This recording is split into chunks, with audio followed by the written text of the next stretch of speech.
Hi guys, it's Frankie from Frankie Tech.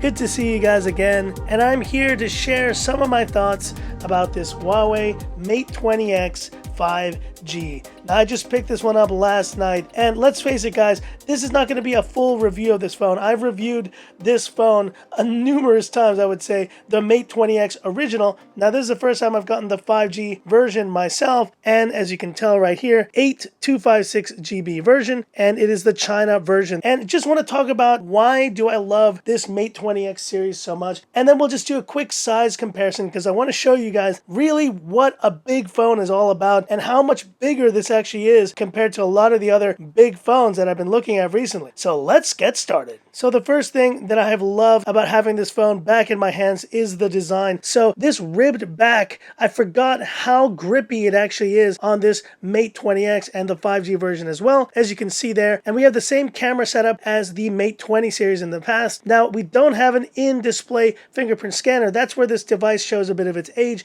but you do have this fingerprint scanner on the back that works very reliably, very quick. And let's face it guys, these are still extremely reliable and they work really well. You can also do a Face ID that works super quick. So design wise, it is just a gorgeous phone and to this day still holds up. IR blaster on the top to control all your devices. USB-C, no headphone jack though on this 5G version. So if that's important to you, definitely pick up a 4G regular version and you can probably get great deals on those phones. This one cost me 5,000 Hong Kong dollars for around 600 USD. So it's still pricey, but let's face it, it is 5G enabled, which means when the 5G networks roll out here in Hong Kong in April, coming next month, then this will be essentially my 5G daily driver. But let's face it, the real reason why I got this phone was the display. And this is a monstrous 7.2-inch full HD AMOLED panel, and it is just absolutely stunning. It is just a gorgeous panel even to this day. Viewing angles are terrific. Now, the one negative this has, since it is using older technology, there's no high refresh rate to speak of on this Mate 20X 5G. But what this still has is this gorgeous flat panel,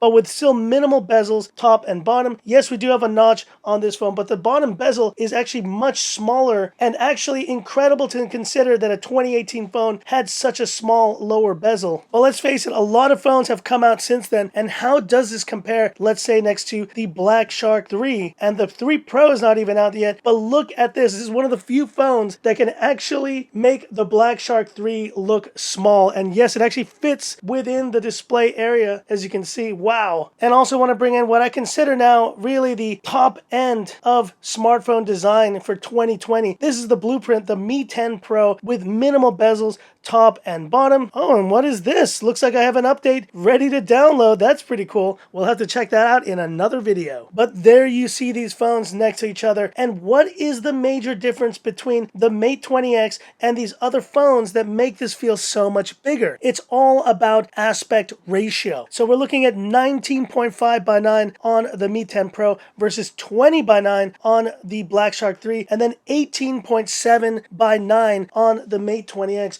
What does that mean? That means that the actual width of the display is significantly more than these other phones. You can see here the Mi 10 Pro almost completely fits in the screen area of this Mate 20X. And so for you guys out there who have been waiting for a replacement of the Mate 20X and you just can't seem to find it in these new big phones that are being released, it's because of that. You are used to that wider display, which is great for content, great for browsing the web, and whatever you do, it is just something that has been unsurpassed so far in smartphones. This truly does feel like I'm holding a mini tablet in my hand. The only other phone that I've used recently that even comes close is the Galaxy Fold. When it's completely opened with a 7.4-inch display, that device actually felt similar to this Mate 20X. Gosh, I wish I had a Galaxy Fold to compare to this Mate 20X right now. But as you can see, now that I have this Mate 20X 5G, it is the king in terms of just size here compared to these phones. And in terms of design, I think it still holds up very well. The Black Shark 3 being a pretty polarizing design, and the Mate 10 Pro, though, I think wins it overall in terms of design. But I named the Mate 20X my smartphone of the year in 2018, and I can't believe I'm here still comparing this phone to these two. That's how good this phone is. Now, some of the questions you guys have been asking, and I think they are valid, why not just pick up a regular Mate 20X 4G? For a lot of you guys, that's going to be the better option. 5G is still kind of in its early stages, and so in many markets, you're not really going to be able to utilize that 5G capability. The other aspect is the headphone jack, and the lack thereof on this model makes it a little less appealing. And last but not least, with a 4,200 milliampere capacity, this has reduced the battery life of the previous Mate 20X. And I will say that is probably the most disappointing aspect of this Mate 20X 5G release. If you're going to include 5G capability, but then reduce the battery, I don't know that this phone is going to be the battery champ that the original Mate 20X was. Now, it'll have to be a bit of time until I can finally test this on 5G, but I definitely plan to.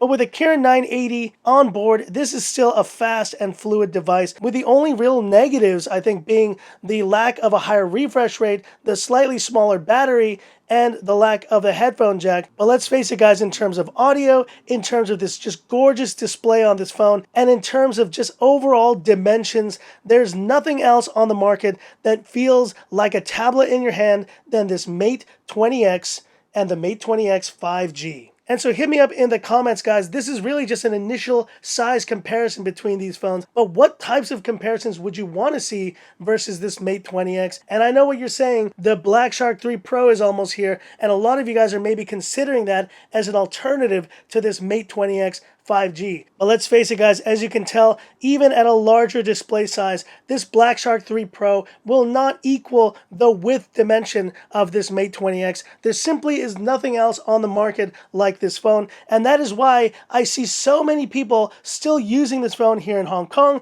They absolutely love the dimensions and the size of this beast, and I, for one, am so glad that this phone still exists, and now in its 5G version for me to use here in 2020. So that's it for this quick comparison. If you liked it, give me that thumbs up. And if you love the content of Frankie Tech, subscribe to the channel. Hit the bell icon for future updates. And if you haven't followed my Twitter, well, let me share the news now. Unfortunately, my trip to Latin America is a no-go, but I am unable to change my flights to the States. That means I'm coming to the US at probably one of the most difficult times, but I will be in the States in less than 1 week's time. I have a good friend who's getting married, and I'm super excited to come and share that awesome wedding weekend with them. So very excited about this trip, but also a little bit nervous. And stay tuned, guys. I will be having content up until my trip, and we'll have then select content even after that. But hey, what can you do? Nashville, here we come. Anyways, that's it for this one, and this is where I leave you by saying, this is Frankie Tech signing off. Have a good one.